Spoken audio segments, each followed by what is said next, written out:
Boom. 1, 2, 3. Let's go.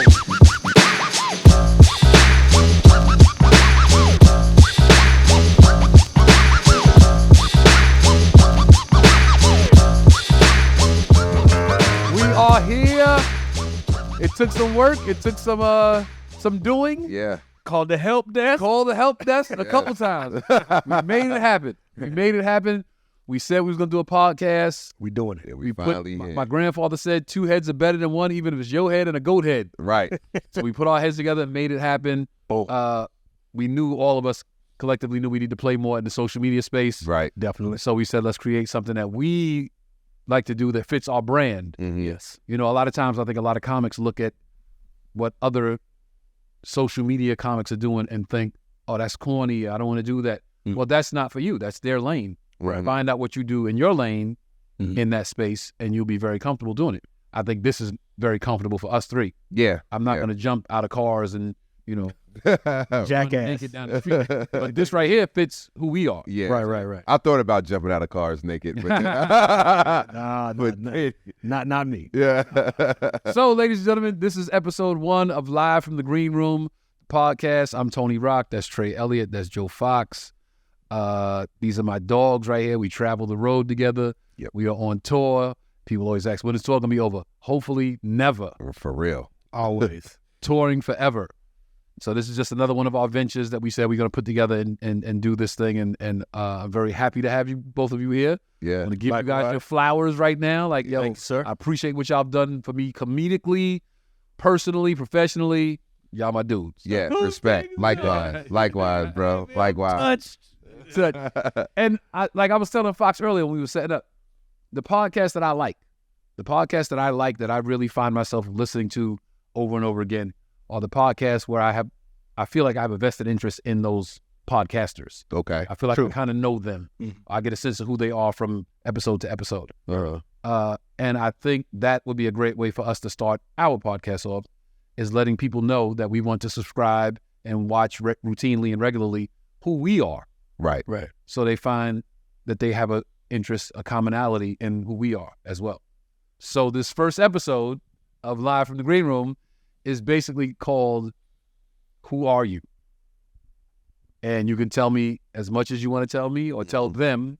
I know a lot of the story, but you can tell them as much as you want to tell them, leave out what you feel you need to leave out. But I think after this episode, especially it being episode 1, I think all of the people that watch it are going to be like, damn, they really gave us a lot. They really bared their souls. And I feel like I know who they are now, and I'm going to tune in to check these guys out all the time. Right. You know what I mean? Okay. So there's no rhyme or reason to it's your story, it's my story, however you want to tell it. Right. Joe Fox, who are you? Who am I? I'm just a black man living in America, trying to make as much money as I can make for as long as I can make it. Who am I? Well, I was born in California, Oakland, in the Bay. Oh, I didn't know that.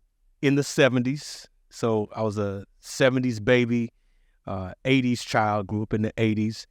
And my parents, my mother and father, they're still together. They're 52 years. Wow. 52 years, still together. Wait, you got to let them know, like, your parents come to every gig. Like, Yeah. Yo, they Parents- come all the time. Yes, they come, and they starting to come to all the shows. There's many shows, not just one show. They're gonna come. You've seen.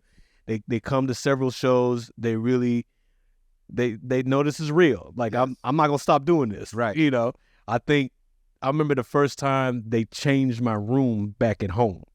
You know how your parents. Like, this nigga ain't coming home. Yeah. You're like, oh, we're gonna have to put the sheets back out on your bed.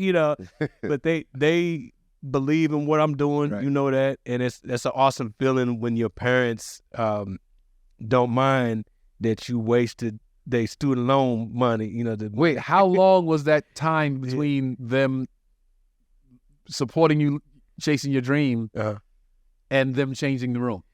Because when they changed the room, that's kind of like they decided, oh, he's really going to do this. Okay. So how long was that before they said, Okay. before your dad turned it into a man cave? I tell you what it is. When I moved out of college, right? Moved out of college, and then every so often I'd come back home. Room was the same, right? So when I graduated college and started coming and started performing, there would be somebody in my room. Like, oh, such and such is staying. Oh, we didn't know you was coming. I'm like, oh, okay. Now I got to make an announcement. Hey, I'll be home. Wait, you said somebody, so they just turn your shit into a hospice or something? Pretty much. But like somebody may be staying. Like they might be helping out, a youngster in school. They would always have people at the house. They very generous people. And now I got to make an announcement and make sure I got a place to stay. Right. Or else I'm going to be on the couch at my mom's house. No, we ain't going to do that. So no, we'll make sure you got your sheets out.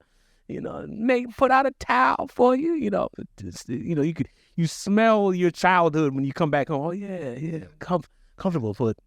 So a few years into doing stand up, and Trey, I know you probably experienced this too, like going on the road, like doing one-nighters and maybe driving through your hometown. So hey, stop at the house, just like that. Right. So if I'm at the time, Dallas, going through Oklahoma, Kansas City, Arkansas, definitely Oklahoma City was the home base. I can make a pit stop back at the house. So, I was just went to school, Oklahoma. I'm a Sooner. Never been to any of the Sooner games. So, yeah, y'all know me. I'm not the biggest sports fan. Like, these cats.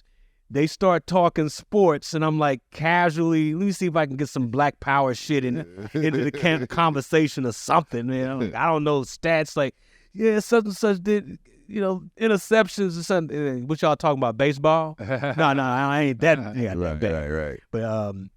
But for the most part, doing stand-up was something that I always wanted to do, and I started doing that as a younger man, and, after college. I probably should have started earlier. Actually, I did. Let me back up a little bit. The first time was back in the 80s, and I did a thing called Search for the Stars. It's kind of like Star Search, but your home. It's like the Oklahoma version. Yeah, this is your hometown, the local version. The Tubi version. Yeah. Hold on. You can slide over. You leaning like he too close to you. Yeah. You leaning like y'all sitting on the bus and he a stranger. So that's the first time I hit the mic, and I always wanted to figure out how I need to do that. So there was a long span of time, high school, college, before I actually started as an adult doing stand-up. So the natural progression was Oklahoma City, then into Dallas, and I had my professional corporate job in Dallas, Texas, and that didn't go. What did you do? What was the corporate job? The corporate job, I worked at in Dallas at this pharmaceutical company called McKesson Corporation. So that's where all the Rite Aids, hospitals, CVS's, whatever drugstores, Walgreens, they would get their supply from. They would supply all those. So you were in pharmaceutical sales? The plug. Well, I'd have to connect you with somebody if you really wanted like some aspirin or something. Oh. It's like pharmaceutical products all the way from over-the-counter type stuff all the way to prescription, drugs, prescription medicine. So I was a programmer, went to school for programming. So it just really didn't sit well with me, man. Like, I know there's more to doing this, going rat race, you know what it's like, rat race every day, sitting at a computer. It just wasn't the type of life that I saw myself continuing on. So graduated from college in you know what I'm saying? 19. I said as much as you want to leave out, as much as you want to include. But I graduated in 1997. Damn. 1997. Yeah, so that's when I graduated from. So from there, I would say 8 years of professional corporate cubicle space job. So after that, dropped it and had to let it go. You know, I saved up probably about 2 years of rent, and then let's do this for real, and let's see how much money I can actually make. And in a year's time, I made probably about $85. No, I made a little more than that, but definitely not, like a salary, because people always say, hey, man, when you start making enough money, replace your salary, let's just be real. You ain't gonna do that. Yeah. Some people, if you're lucky enough to do that, great, but like the time is now. I mean, I'm not gonna, that's why I saved up the money. That's why I saved it up. So, and I did that for a couple of years, and in 2006, boom, that's when I landed out here in Los Angeles. So that's the summary. In between those times, it was just an awesome time. That's where I met you. Right. Quick story about how I met Tony Rock. Tony Rock, and a lot of people don't know this. And see, I got a question. I don't want to, be long-winded. No, but this is episode 1. We went episode 1. So when they see us, y'all they're gonna say, "Yo, we know these cats." Jump in. I got you. Like, go. So a lot of people ask, how do you get to go on the road with headlining acts like Tony Rock or Faison Love or Guy Tori? How did you do it? I said, I could tell you how to do it, but you can't do it like my path. I actually know these guys. There's an organic meeting from these guys, and we just formed a relationship, and I was just persistent, and then it helps when you're actually friends and you actually know of each other. It's not like, hey, how you doing? Can I go on the road with you? You know what helps even more than that? When you're funny. Yeah, there you go. I'd give a damn if you was just my friend. Yeah. I gotta sit here and watch this motherfucker bomb every night for 30 minutes. It helps. Face. It helps the most if you're funny. You're actually funny. Friendship and organic meeting and all that. Fuck all that. You have all that. If you're not funny, it's gonna be a pain in my ass. Or somebody jokes. The headliner's ass to be like, yo, he my friend. No, I was watching bomb. Man, that's the worst. But so we met. I think it was 2000, maybe 2001. When you were headlining. This is how long ago it was. It was Tony Rock's coming to the Improv. He's Chris Rock's brother. Remember that? Yes. I don't know when that dropped off, and they actually put your bio on there. I remember. But you could call the club and get the information from the club, and they say, this week, Tony Rock, he's Chris Rock's brother. Leave your message if you want tickets. Call. They do all the announcements, but that's it. Wow. So we met. That's how famous my brother is. It was a credit. Nigga, to be his brother was a credit. This shit's on my IMDb. I mean, Tony Rock, born in Brooklyn, Christmas brother. Like, it's a fucking movie credit. Like, man, you can say I still get residuals. Hilarious. I get checks for the house. What's this for? Me and Chris Rock's brother. Break off a piece of his allowance from back in the day. Did you get allowance? We'll get to you, man. Did you get allowance? Listen. You had 9 brothers and sisters, and y'all got allowance. I will get to my. Are you done with your story? No. This is when you said residuals, made me okay. Anyway, I met Tony Rock. He was headlining, and he's like, "Yo, where your party at?" No, he was the show was over. The show was over. A bunch of comics there that night. It was like you and a bunch of Dallas comics. Yes. And they just everybody was like inviting, like, yo, what's up, man? Yo, good stuff. We like to bit about this and that. I was like, you know me, I'm outside with shows. I'm like, where y'all going? What's popping? What's spot? So Fox like, yo, we probably gonna go over here. I'm like, all right, well, I'm rolling with you. There was a spot. I can't remember the name of the club, but it was probably that for 2 weeks, and they changed the name. Yeah. You know what it is. Yeah. So we went, and it was the day where there was something going on. It was like star-studded that night. Okay, star-studded. All right, I gotta take care of my man. Like, I don't want him to think that ain't nothing popping. Pull. Yeah, that's another story. We're going. Yeah. So we go in there. Let's go to the VIP. His face was just. So your face was your face working at this point? Okay, his face, all right. And this is 2001. Okay. Face card was valid in 2000. Face card was like Moses parting the Red Sea. Is that? And then He's Chris Rock's brother. Yeah. So made it back to the VIP. I'm walking behind this nigga, and it's yeah. Come on in. Shamar Moore was there that night, so we got the hey yo, nigga. He walk in, and they clipped the rope. Clipped the rope on me. Click. And I'm like, yo, Tone. He's like, oh, yeah, he with me. I was like, nigga, this is my town, man. He's with me. He's with me. Wow. I don't know Shamar Moore, but He with me too. but yeah, he with me too. So we was back there for about, I don't know, for about an hour.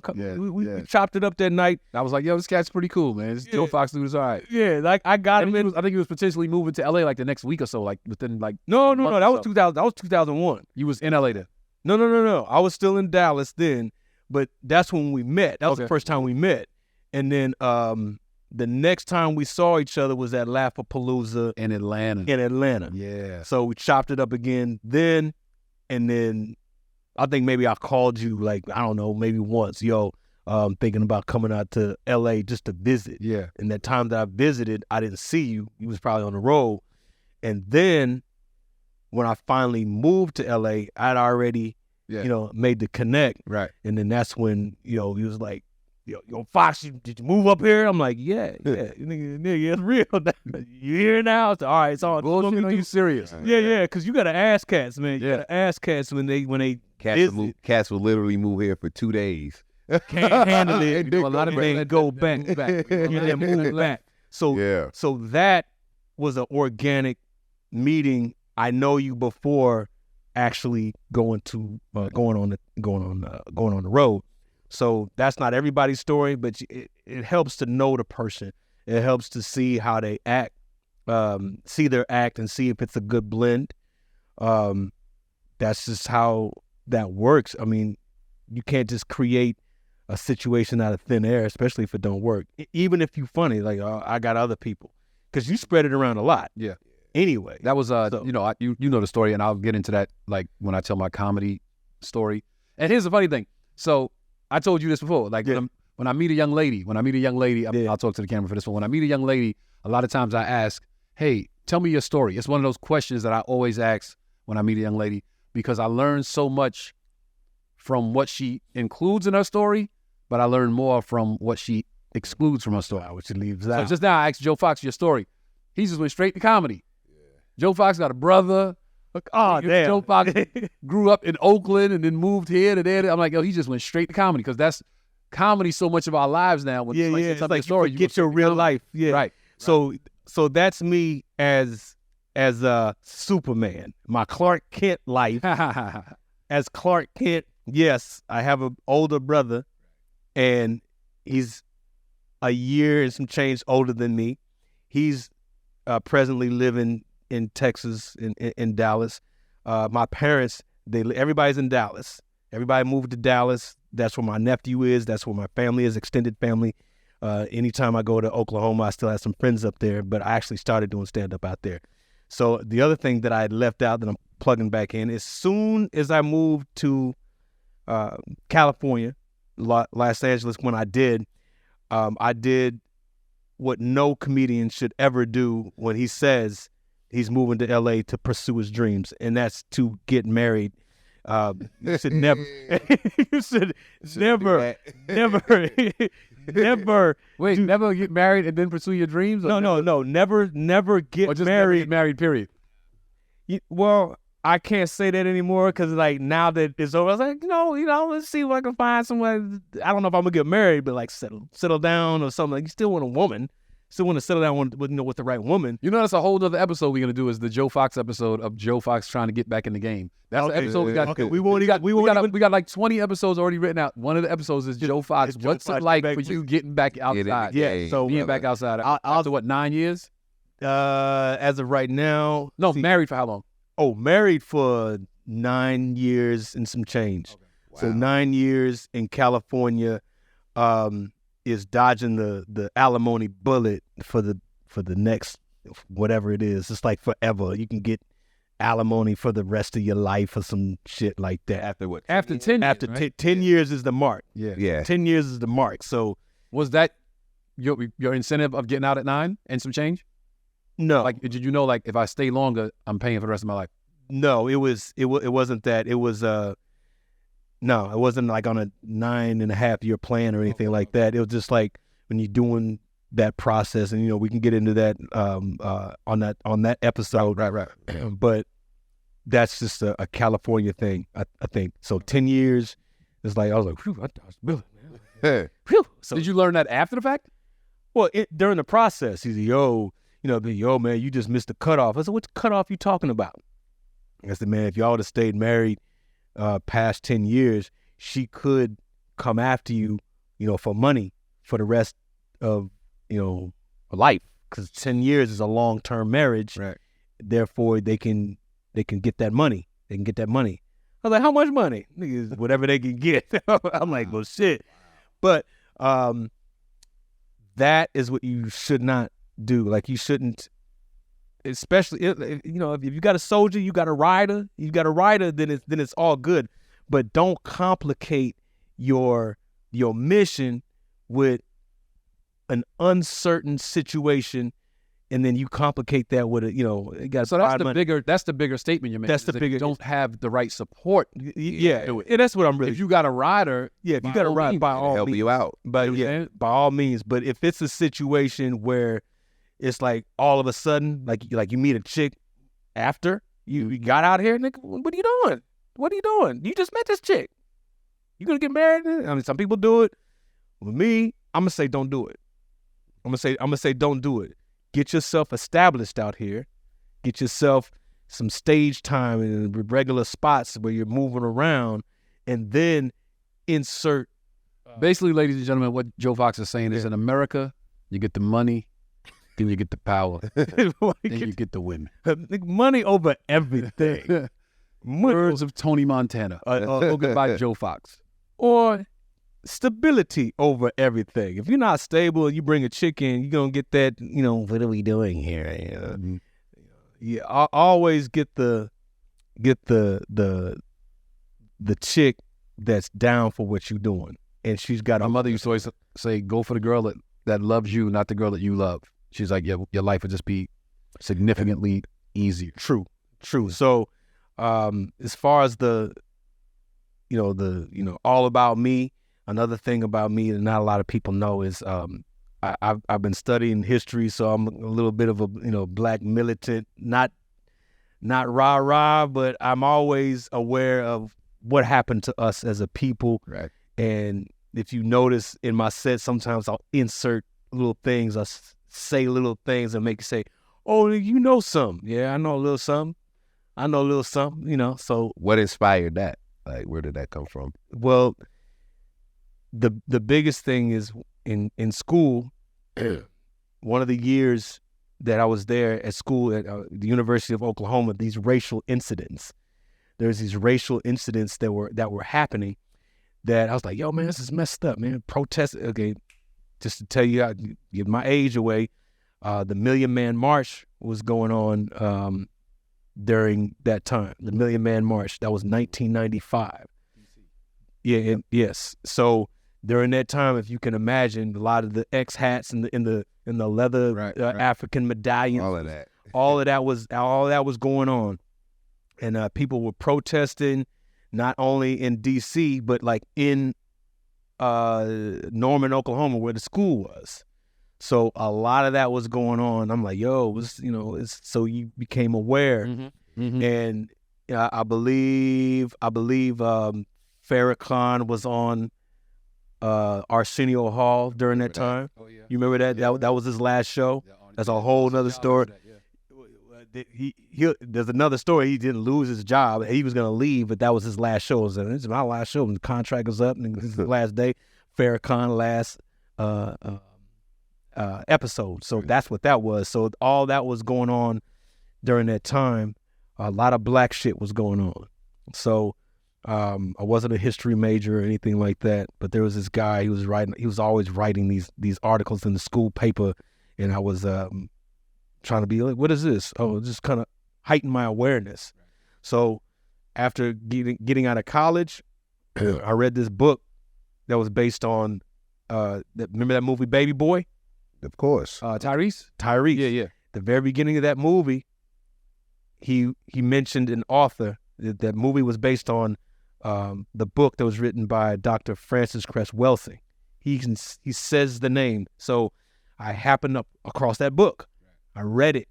I'm out of school, corporate job, read that book, eyes opened a little wider, not all the way open, but just a little wider.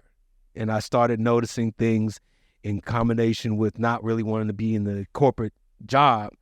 I was like on some, there's more to life. And I was more aware of myself, and I wanted to know more about what happened to my people. Right.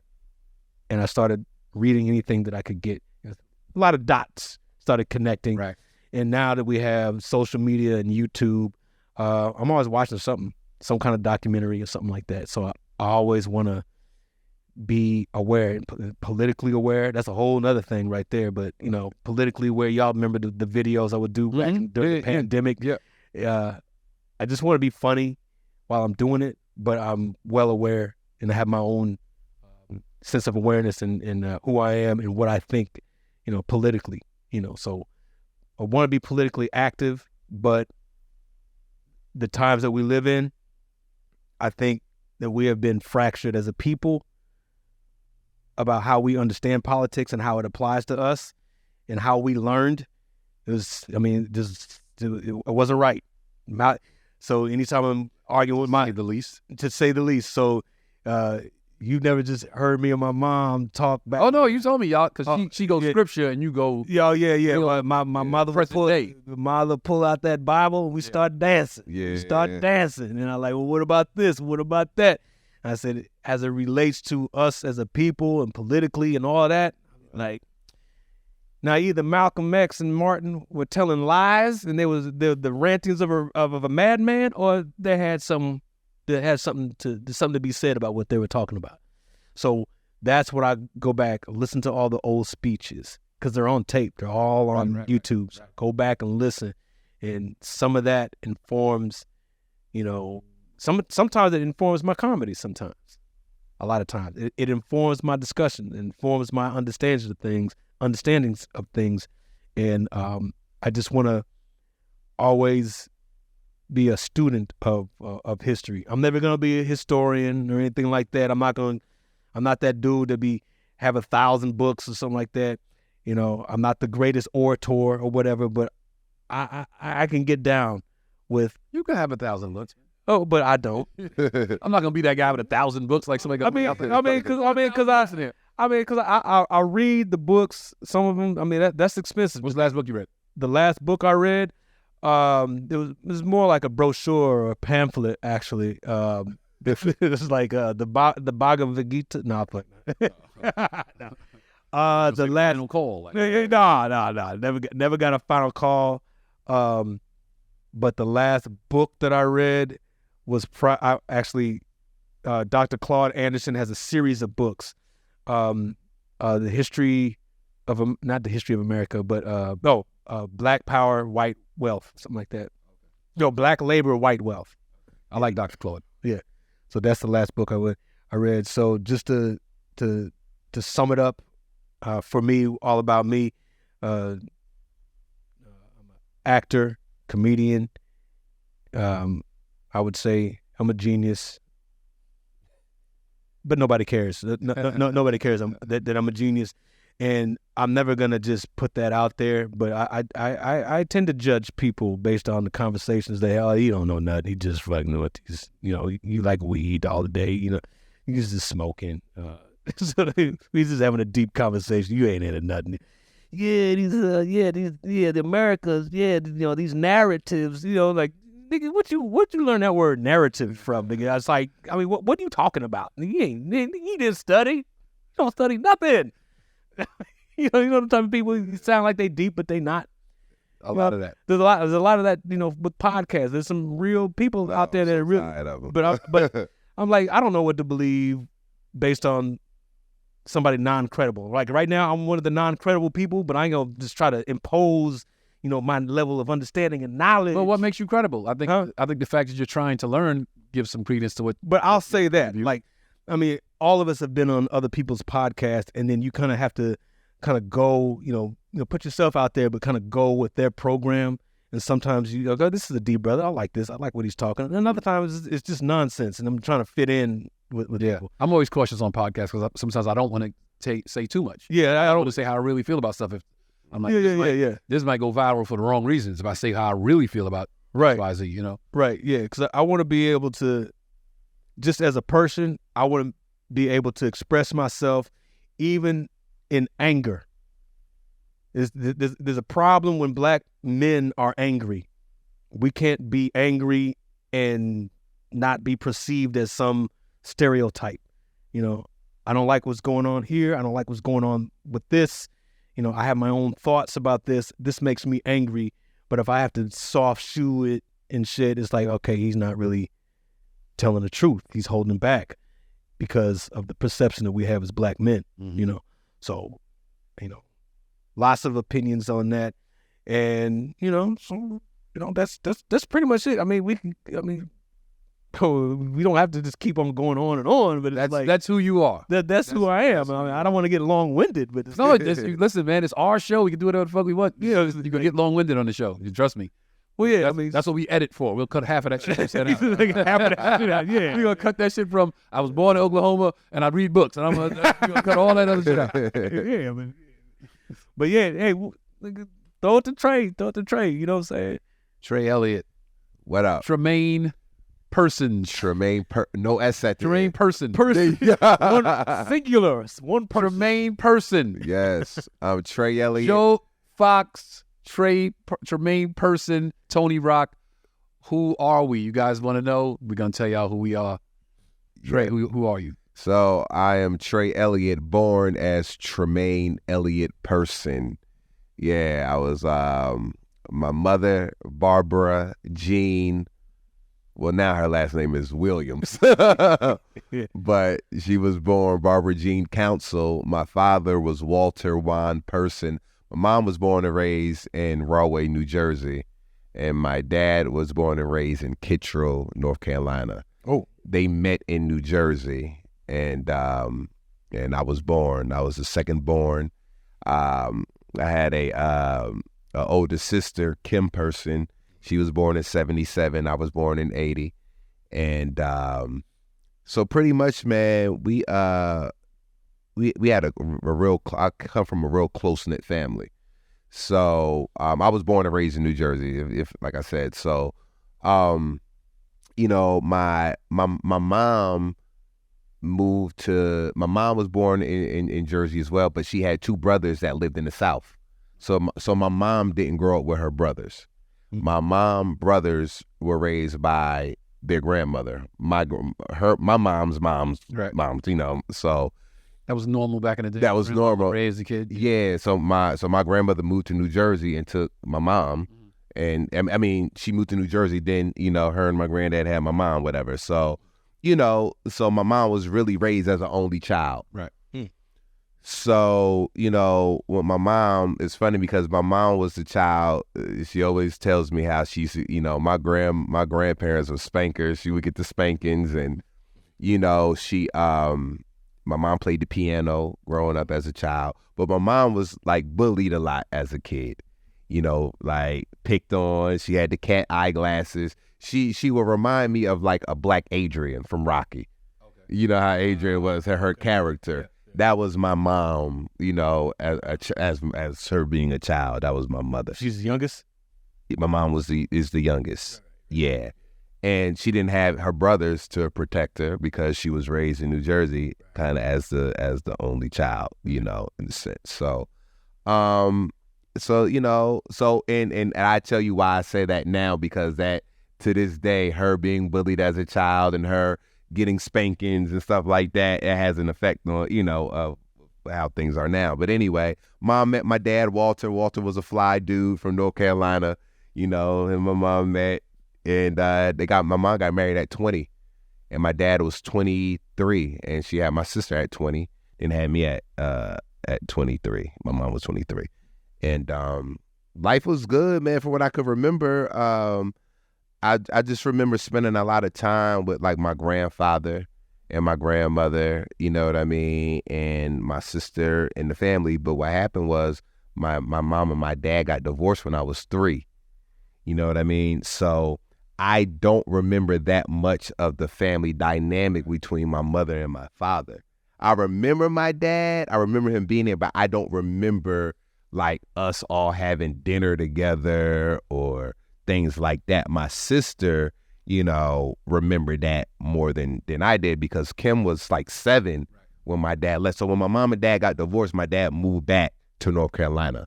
You know what I mean? So at that point, it was my grandmother, my grandfather that was helping really raise, and my dad's siblings. All my dad's siblings that was in Jersey helped raise me and my sister. Right. So you got your uncles. My uncles and my aunts. You know what I mean? And it was so weird because growing up, I never knew the dynamic of what blood relatives meant. I thought my mom and my dad, brothers and sisters, were like really related by blood because that's how close they were. You know, nowadays, if you ain't with the person you had a kid with, you get divorced, a lot of times the families don't fuck with each other like that. My mom and my aunts and my uncles were very close. So I always thought that they were. And your father's brothers and sisters, were very, very close. Wow. To the point where I didn't understand the dynamic that, oh, y'all not even really, you know what I mean? It's not blood related. Y'all, you know. But they really stepped up big time when my dad left. So my grandfather, so then when my dad left when I was 3, my grandfather died when I was 3. And me and my grandfather was close. So it's funny, I remember everything with my grandfather at that age, but I don't remember anything with my dad at that age. It's weird. Like I literally remember being in the car with my grandfather. He taking me to go get my hair cut. I remember, spankings that he gave me. I remember a lot of things about my grandfather like it was yesterday, which is so moments. Yeah, it's the weirdest thing. And my grandmother, you know, she always used to tell me this story that one time my grandfather made me a peanut butter and jelly sandwich. I was a big bread and jelly and syrup head. That's all I used to. If it was anything with pancakes, a biscuit, anything I could put jelly or syrup on, that was me. If you could feed me that all day, I'm good. There's a bunch of chicks watching like, I know that's right. You go crazy with that jelly. Yeah. And my grandfather made me a peanut butter jelly sandwich, and I guess I took a few bites, and I didn't want to eat it no more, but he was like, you better eat it. So I went and sat on it and was like, I finished it. And when I got up, he said the peanut butter and jelly sandwich was stuck to my butt. And, my grandfather's from the South, and so they usually whip me. They don't play about wasting food, especially bread. If you waste a piece of bread, but that tickled him. Like he laughed. He got a kick out of that. You know what I mean? Which spared me a ass whipping. Right. And Did you have to eat it? Did you have to eat it? Nah, I probably didn't eat it there. That's the best stuff. Yeah, man. So that was pretty much like the beginning, like come from a very close knit family. So my mom actually lived in the same projects as my grandmother and grandfather. When my grandfather passed away, we lived in this neighborhood in Edison, New Jersey called Potter's Crossing, which is it's 2 projects in Edison, and Potter's Crossing was one of them. Now, Edison is a town, it's a rich town, very rich town, but 2 projects in the middle of that town. I was in one of them. And so that's where I was at, man. And so my grandmother lived on 12D Western Forbes Court, and then you'll go up the hill. And then my mom had her spot in 90 Loud Place. So we lived right next door to Pam from Total. I'll tell people I was that girl with Pam from Total. So so that's Is that the one in the bathtub? No, Pam is the one with the short hair, the one who be dancing. Yeah. Oh, okay. Yeah. Right. So we all grew up together. So it was like this. So I would, spend time with my mom, spend a night with my mom, but we can walk right down to the hill to grandma. Right. So mom was working, go stay with grandma, you know what I mean? Or whatever the case may be. Then we had babysitters and stuff like that. Mm-hmm. Then, my mom eventually started dating. And I remember seeing a few people my mom was dating.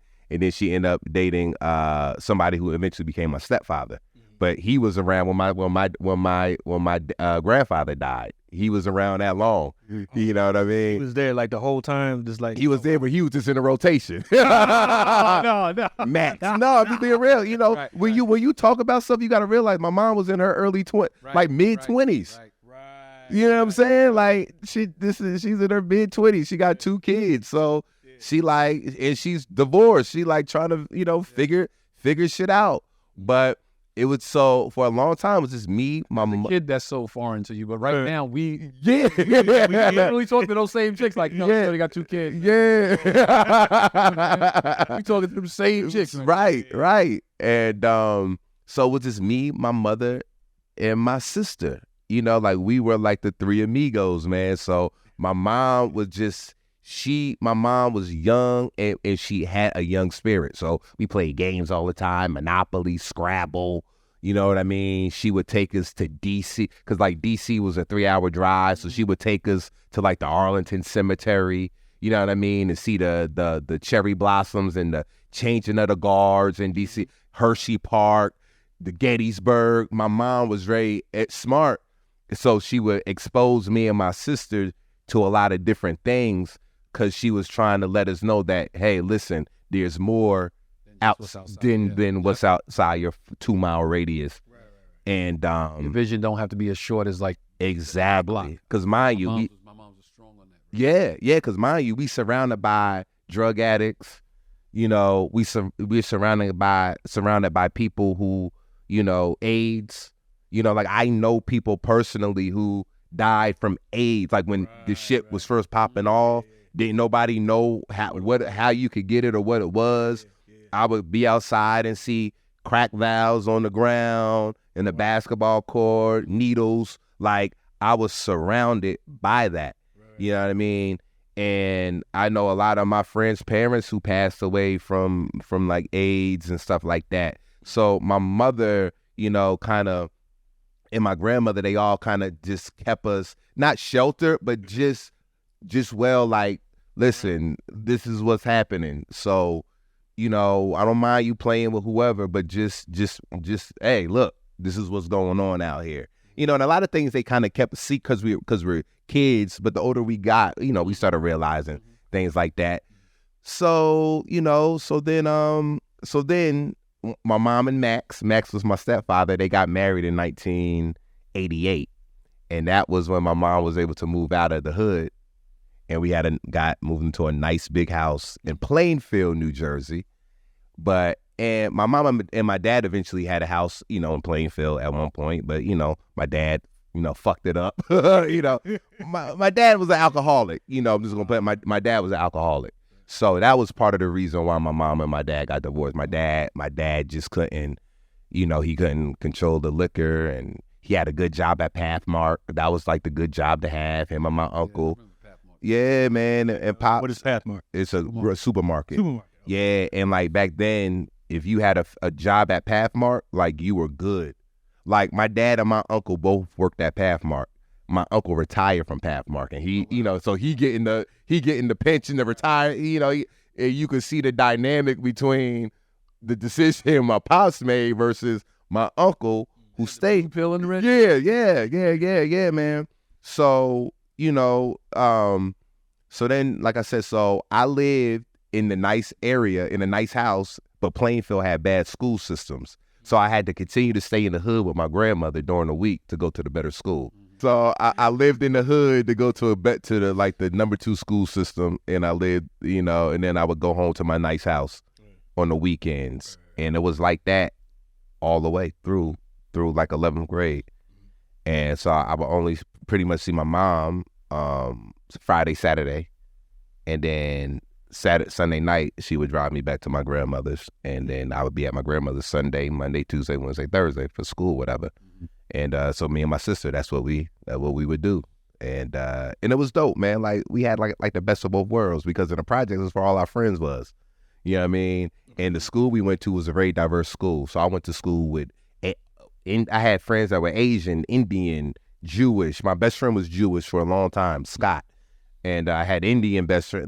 So I had a very well-diverse group of friends, you know what I mean, coming up, man, which helped me today to be able to, communicate with anybody and be well-diverse, you know what I mean, and know a lot about different cultures that came from where I grew up. I was never really a shy kid. I was always kind of the kid. I used to get in trouble a lot, but I would get in trouble for talking a lot.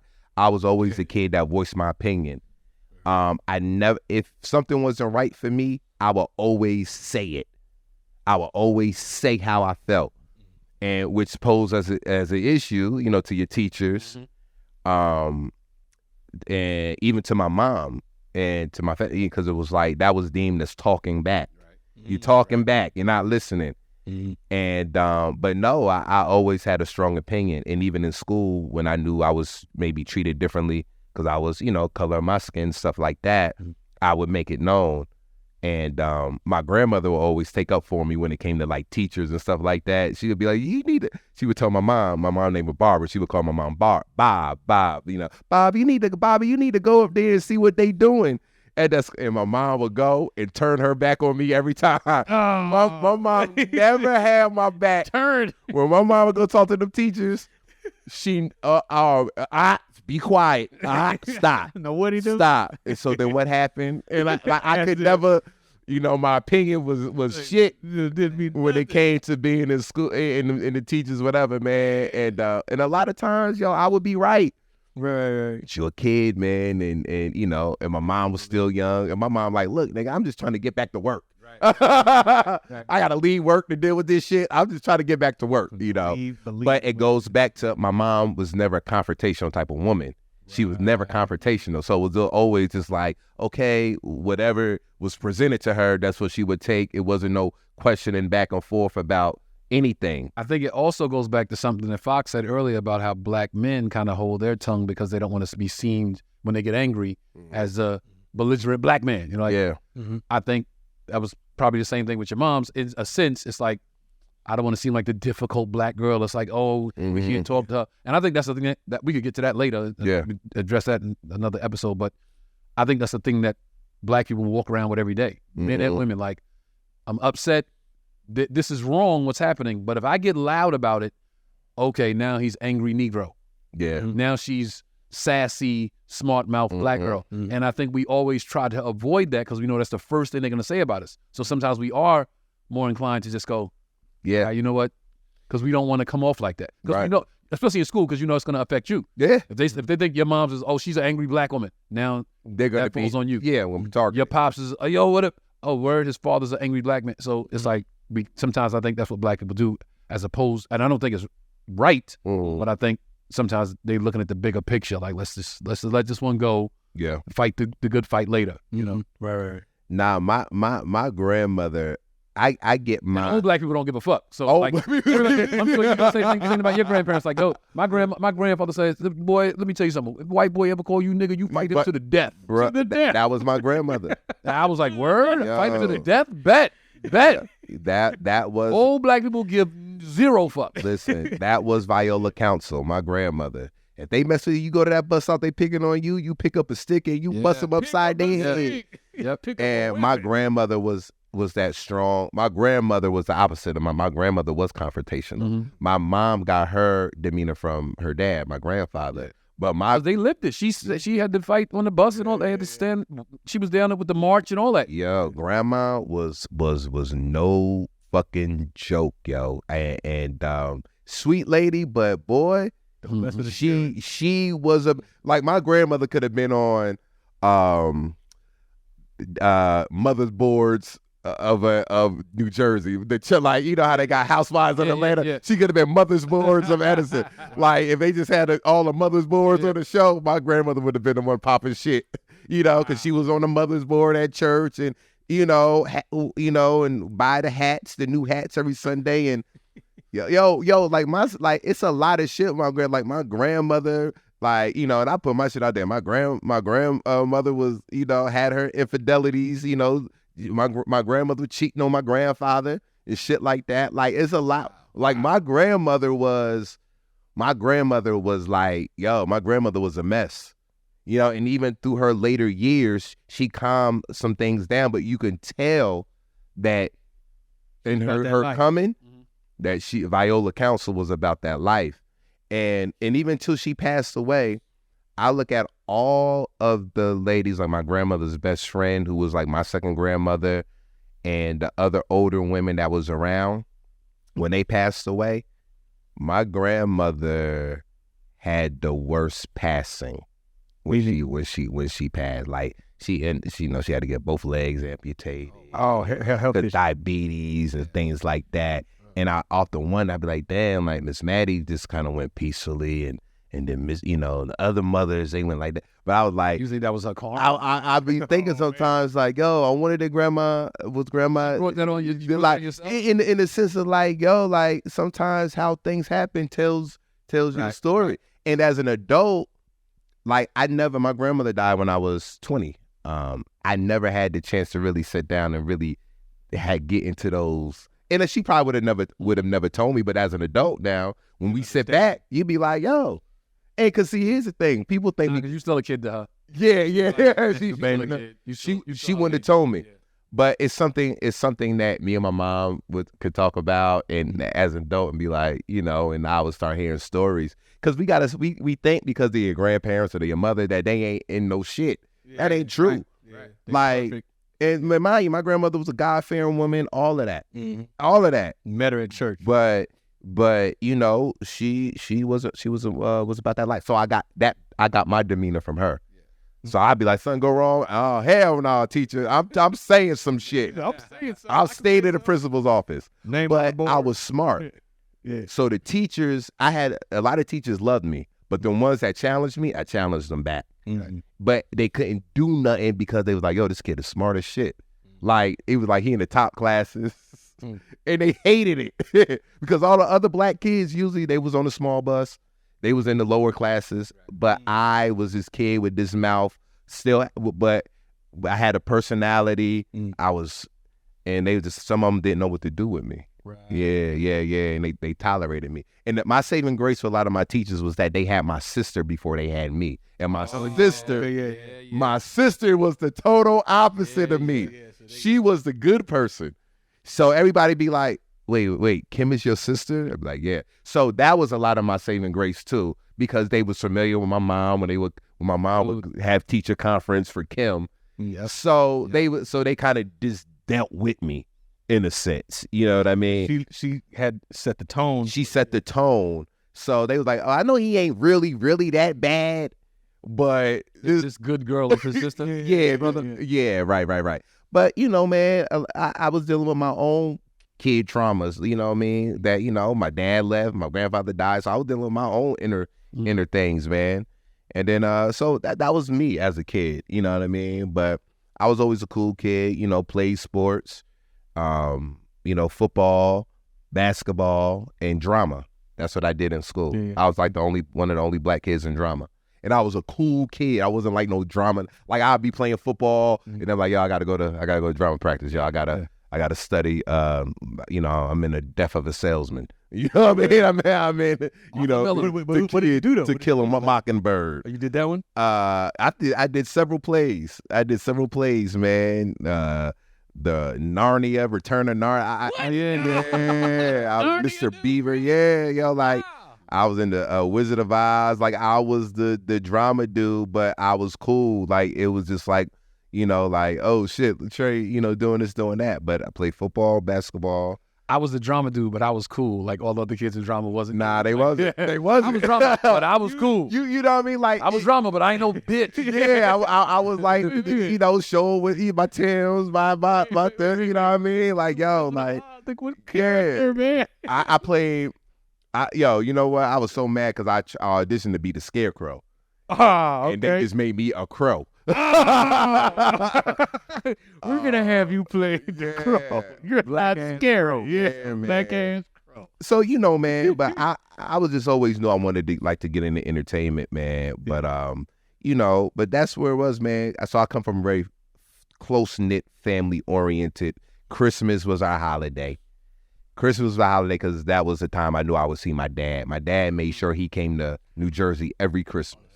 Every Christmas, he was in New Jersey, stayed at his sister's house, and that was the time. I would see my dad twice a year, in the summertime for 4th of July and Christmas. So we always look forward to the holidays. I come from, my mom made sure the family was blended. So when my mom got remarried, my stepfather and his family would always share the holidays with my dad and his side of the family. So it was one big family, one big blended family. Yes. And my mom wanted it like that. And it worked.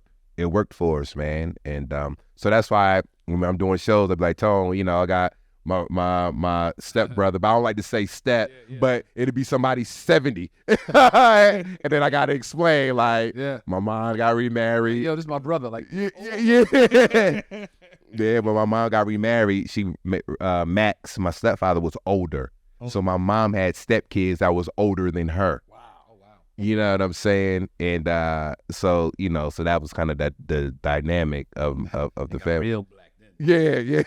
Some old stepbrothers. Yeah, man. But other than that, man, it was cool, man. Like, I didn't grow up to where I was seeing people getting shot and shit like that. Like, in my hood, it was just my hood was more got affected by the drugs and the AIDS pandemic. That was what my hood really got affected by, more so than people getting shot or murdered and stuff like that. I wasn't really exposed to that kind of stuff like that. You know what I mean? Growing up, man. So, and then, that's pretty much me. You know what I mean? So when people see me now, they could kind of understand why I'm the way I am. You know what I mean? Like, family oriented, I had a son early. I love the way my mom raised me and my sister and I always kind of looked at her and I said, I want to be a young parent. Not knowing that I really was going to do it, but I used to say that growing up. I used to say, I want a kid young, and fucked around and had a kid young. My son, who's 23, shout out to Bryce. Bryce. And you all shared experiences with Bryce, but I'm the father that I am to him based off of how my relationship was with my dad. You know what I mean? And let me get me wrong, I love my dad. It was never a fact of me questioning whether my dad loved us. My dad would call us. So if anybody know me, I got this term when I drink. I'd be like, I got juiced up last night. I was juiced up. Hey, that came from my grandmother. So my my dad would call from North Carolina and call my grandmother, and me and Kim may not have been home, and we'd come home, my grandmother would be like, your father called here tonight juiced up. And from that point, that's what juiced up was my term. So it was never a fact of if my dad loved, we knew he loved us. He would come for Christmas and, so we knew that. The nigga just didn't know how to raise us. He just ain't know how to do the right shit. Right. You know what I mean? It was just like, he ain't know how to do it. Right. So that's what made me become the father that I am today. Like, I was like, yo, I just got to do the opposite of what, as far as doing stuff. What would my dad do in a situation like this? Yeah, do the opposite. But I took him expressing how much he loved us. I took that and used that to, to show my son that, yo, I love you, I rock with you, I care, from day one type situation. So. And you're 17 years older than your son? 20. 20? Yeah, I was born. Yeah, Bryce is 20. I had Bryce when I was 20. Yep, he was born April of 2000, and I was turning 20 in December of 2000. When I was wild young, I used to say, I want a kid at 20, so when I'm 40, he'll be 20. Yeah. Out together. Yeah. Like, that was like my logic. Like, we'll be boys. Bruh. So glad God was like, nah, we're not doing that. Man, and I got stories, and we'll talk about this. We'll do a podcast just about fatherhood. Yes, of course. Yeah, but I got stories about that, man. But that's the beauty of doing this podcast. We got mad stories. Yeah. We can just go for days on different topics, Yeah, man. But that's pretty much just the sum of it, of how I came up and who I am and why, and some of my ways that I am because of who I come from. Right. Yeah. Who are you? Who are you? I'd like to be called Mr. Rock at the bank. Like when people are getting autographs after the show and buying merch, like, Mr. Rock, can I get a t-shirt? I'm like, nah, Mr. Rock's my father. I'm Tony. Let's keep it, friendly. But when I walk in that goddamn bank, Mr. Rock all day. Rock just walked in this motherfucker. Yo, so, all right. I don't even know if we have enough time for this, but I'm going to get into it. So, my name is Tony Rock. I am the fourth born son of Julius Rock and Rose Rock. Julius Rock was born in Charleston, South Carolina, in the sticks, in dirt. My father came from the back road that you take to the back road, to the back road, to the dirt road. My mother's from a very small town in South Carolina called Andrews. And I would spend every summer in Andrews from about 5 to like 15, I would go to Andrews, South Carolina every summer and spend the summer. My parents would send us down south for the summer just to be outside of the hood, because I grew up, I come from the bottom. I make no bones about it. I'm from the bottom. Bed-Stuy, Brooklyn, when I was growing up there was no joke. So my oldest brother, his name was Shabazz. Changed his name when he became a Muslim. His name was Shabazz. And he always tells the story about how he was in prison when I was born. He was a wild dude. He would peel a cap. Yeah. He would pull out and let it go. Wow. And he used to always tell me a story on my birthday, like that he was in prison when I was born. And he's like, I remember I was laying in the cell and the dude came and shook the jail cell with the stick and was like, hey, you had another brother this morning. You got Tony Rock, born at 6:28 a.m. And he said, I was the inspiration for him to get his shit together and get out of jail and like start to do right in his life. Right. It lasted for a very long time, but didn't last as long as it should have. So, oldest brother, Shabazz, second brother, Chris, brother Andre, then me. So I'll start there, and I'll get to my siblings coming later. So I was born in Crown Heights, Brooklyn. I lived on Eastern Parkway and Brooklyn Avenue. And I moved to Bed-Stuy when I was 3. And that's the house, 619 Decatur Street is the house that I recognize as my house where I grew up. I'm still familiar with Brooklyn Avenue. I actually drove past it recently when I was home for the summer, and I looked at the building like, oh shit, that's the building I grew up in. I like actually looked at it and had like vague memories of me running in the hallway. I remember the sound of the marble, the echo in the hallway. So when I was looking at the building, I said, damn, I really grew up in there. But Decatur Street is home. Yeah. And Decatur Street was an amazing place to grow up because we grew up in the hood. But for some reason, the block I grew up on, 619 Decatur Street between Howard and Saratoga, was like its own little oasis in the worst neighborhood in America. So it takes a village to raise a child. We had a village. My mom's and pops was there, but 4 houses down was Mrs. Jenkins. We called her Grandma Jenkins. And 5 houses down was Mrs. Gilmore. We called her Grandma Gilmore. And they were influential in my growth because they had grandchildren that were my age. So some of my longest lasting friendships to this day were their grandkids. Keith and Carlos are their grandchildren. Right. Wow. Teray is their grandchild. Right. So and these are the guys that I grew up with since 3 years old. Right. And we've been friends.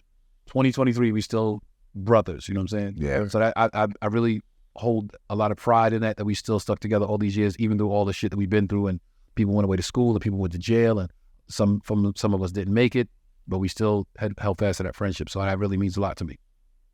My mother was a school teacher. My father is the hardest working man I've ever seen in my life. My father worked 2 full-time jobs. My father worked 80 hours a week. My father worked 8 hours, came home, ate whatever scraps we left, never complained about not having a full meal. It was like whatever the kids ate, let the kids eat. Let the kids eat, and whatever they left, I'll eat. And he would come home and eat, and he would say like, hey, I got to go lay down for a little bit. 3 hours, maybe 4 hours, maybe. Up, back to work. And he did that for as long as I can remember. So that's where I get my work ethic from. I know it's comedy. It's not the same as blue collar, but I get that continuous, never stopping from my dad. Yeah. So in the summers, like I said, my mother would send us down south for the summer, right? Or me and all my brothers would go down south for the summer. We get out of school that Friday. Saturday morning, we were in a car heading to South Carolina. So my father would literally drive us. We would stop in Virginia. We would go to what's the park, the amusement park in Kings Dominion. Kings Dominion in Richmond. Yeah. We go to Kings Dominion. We would stay in like an Econo Lodge, one of those shitty hotels. You open the front door and you outside because we was, we didn't have it. So, and then the next day we would get back in the car and drive to South Carolina. And my father would stay with my mother's parents, Pearl Tingman and Wesley Tingman, the greatest ever. Pearl Tingman, for some reason, I could do no wrong to Pearl Tingman. I was a bad kid. I was the middle child. I was every belief you have about the middle child, I checked every box. Yeah. But Pearl Tingman, not my baby. not my baby. I would get in so much trouble. Pearl Tingman, not my baby. Nope. Even my mother, her daughter was like, why is he the one? Why not him? And we just had it. That was just our thing forever. Pearl Tingman. She was the greatest. She was the greatest, man. And I say that to say my father would drive us. We would get to South Carolina like that afternoon, that evening, and he would eat a full course meal with the family, and he would go fishing with my grandfather early in the morning, like 4 in the morning, about when they would go fishing, and we would wake up in the morning, and my dad would be coming home back to my grandparents' house, and he would say bye and drive all the way back to Brooklyn, New York to go back to work. That was his summer. Wow. 2 stops was his whole summer. That's how much my dad worked. So my mother was a school teacher. And I tell you an interesting story that my mother always tells me. My mother was a school teacher. All of my siblings before me were in daycare, right? And I had a babysitter because I was an infant. And the babysitter loved me. Like, for some reason, she just took to me and was like, my mother said she came home from work one day and the babysitter was laying with me and just like kind of didn't want to give me to my mother. Yeah. Like, was just like, and my mother said she just was like so offended by that. Right. And she felt like in that moment, like I'm missing out on my baby. Wow. Right. So my dad came home from work that night and my mother was sitting in the living room crying. And my dad said, "What's wrong?" And she said, "When I'm at work, I just miss my baby so much." And my father said, "You call that job tomorrow and tell him you quit." Wow. That was Julius Rock. That was Julius Rock. Quit the job. And my mother was just my mother after that. She was just me and her.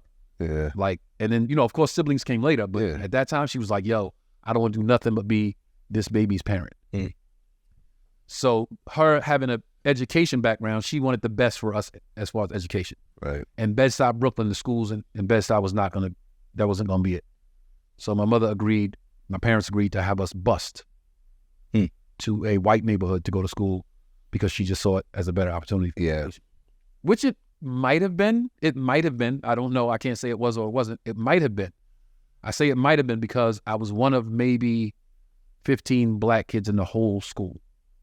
From kindergarten to 6th grade, 15 black kids. 3 of them was my brothers. Right.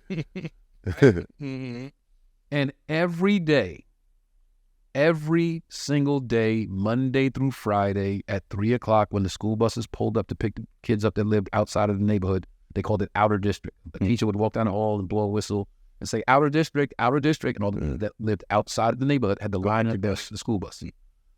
Meanwhile, all the white kids that lived in the neighborhood walked out the front of the school, right, to their big brothers and big sisters picking them up, and their parents sometimes. Yeah. And they would run around the school, run around to the back where we were coming out, and say, "Get the niggas." Wow. And every day, Monday through Friday, from fucking 2nd grade to 6th grade, we had fist fights with the kids that was trying to beat us up. Damn. And listen, I will say, if somebody watches this and they say, "Hey, I went to that school, it wasn't that bad," it might not have been every day. But when you fucking 7 years old, that shit feel like every goddamn day. Yeah. Every day. Yeah. And my pops was like, yo, the number one rule is you don't ever leave your brother. So a lot of the fights I've been in my life have been, oh, you was fucking with Chrissy. Oh, you was fucking with Brian. It might not have been necessarily about me. Yeah. My father said, never leave your brother. My father said, if your brother's in a fight, you in a fight. Which would explain, we'll get to that later. That's how I was raised. Yeah. That's how I was raised. Right. So traumatized for 6 years. Just every day fighting. Teachers wouldn't, we would tell teachers they wouldn't do shit. I remember vividly teachers walking out of the school, going to their cars, and kids are like chasing us, like, yo, Mr. So-and-so. Yeah. And they were getting their car with their fucking cigarette and just, oh, man. because when school was over, it wasn't their responsibility. Right. So after that failed experiment, I graduate public school. It was PS 277, by the way. PS 277 on Garrettson Avenue in Garrettson Beach, Brooklyn. And I had white friends in school. I had really close friends that I thought were real close friends. But then when school let out and they would get with their big brother, they would run around school and be like, "Get the niggas." And I'm like, yo, we was just Yeah, it's just traded comic books. Like we was just talking about the new Spider-Man. And know what that taught me at an early age? That shit taught me that most people are followers. Right. Most people don't even believe the shit they standing on. They just standing on it because somebody else is standing on it, and they don't want to look like an outcast to that person. Right. So that taught me to always stand on what the fuck I believe in. Like, yo, if I'm gonna die on this hill, it's gonna be the hill that I'm firmly have my feet planted on because I believe in this shit. Yeah. I'm not riding with somebody else because I never got in no trouble like in the hood on some like, yo, we gonna do this. You wanna come with us? Nah, bro, that ain't. Yeah. I'm not gonna follow. I'm not gonna follow just because. Right. You know what I'm saying? Plus, my brothers were my saving grace in life. My brothers, I love these dudes so much. I'm about to get emotional. No. I love my brothers so much. Everything they did, I wanted to do just so I could be with them. Yeah. You know what I'm saying? Fuck, man. Nah, it's all good, man. Let it out. My brother Chris was an outstanding baseball player when we were younger. Really? And I knew if I could play baseball. Yeah. Right. So I was fucking nice. I was nice. Yeah. What position? Shortstop. And Andre played football. Andre was bigger and, tougher and more. And I was like, if I could learn how to play football, I could hang with Andre. Yeah. And I was fucking the best cornerback you ever seen. I could throw a football a country mile. I could catch. I could run because I just wanted to hang out with my brother. Yeah. And my brother Shabazz, I'll go back to Shabazz. Shabazz was the coolest motherfucker that ever walked the earth in my eyes. Now, Mike, can I ask you a question? What was Shabazz' name before he became Charles? Okay. Okay. Gotcha. Where my dad's from, but also for Charles. Sure. Okay. Gotcha. So I had two dads growing up. I had Shabazz, who was my young, cool, fly dad that would work out in the room, like, Tone, come here, hold my feet while I do push-ups and sit-ups and then jump in the shower and put his cologne on and throw on his fucking shark skin suit and be like, yo, how I look, man? Like, damn, yo, you the man. And then he'd be like, yo, I'll see you later, little bro. And I emulated this motherfucker. I was 7 years old going to school like, hey, baby, what's up? Because I wanted to be Shabazz. I wanted to be him. And everything he did, Shabazz played basketball. So I was like, I'm going to get really good at basketball because Shabazz is good at basketball. Shabazz used to box. I boxed for all those years because he boxed. Everything. My brothers are the reason why I'm the guy I am because I just wanted to be close to them. If they would have been criminals, I would have absolutely been a criminal because I was like, these are the dudes I love. I want to be like these guys. They my fucking idols. You know what I'm saying? So they just so happened, most high willing, they was good guys. They was good guys. And I would follow Shabazz, man. He had a good job at the time. He worked in for a textile company. And I remember going to his job. This motherfucker had his name on the door. He had the little things you press and be like, hey, can you come in for a second? And the girl would come in. The intercom. And he would say, hey, my brothers need lunch. We would hang out with him at his job. And he'd be like, my brothers need lunch. Where y'all want for lunch? And we'd be like, McDonald's. We were kids. Yeah, get them all Big Macs and fries and apple pies. And she would come with the bag and we'd be in his office eating. Wow. Like, yo, we didn't know. I was a kid. I didn't know what he did, what his title was, but I was like, yo, he got a fucking office and he got the girl outside and his name's on the door. Like, this dude is living. Right? He was the man. He was the man. And then he became a Muslim and changed his name and came home and told my dad he's not working for the white man no more and quit an amazing job. And my dad was devastated. I remember my pops I remember he wasn't crying, but I just remember I could see it in his face like, yo, that really hit him. Like, keep in mind, as hard as my dad works, for somebody to go, I ain't fuck that good ass job. Because my dad's like, nigga, I wish I could sit in Right. My dad, his hands on dirt, come on, blisters, scratches, scars, stitches, So his son, his firstborn, saying, I ain't working for the white man. I'm devastated. Yeah. So then years later, he was back in the streets and he was back in jail. And then he was out of jail and he was back in jail. He was out of jail, he was back in jail. And I was like, damn, this dude, he wasn't the same. But my love for any human being is forever. So he would go to jail and he would call and I would talk to him and he would get out and I would be so happy that my brother's back. But every time he wasn't It was a little less Shabazz, a little less of that guy I remember. You know what I'm saying? And yeah, he just wasn't the same, and then he passed away. He passed away.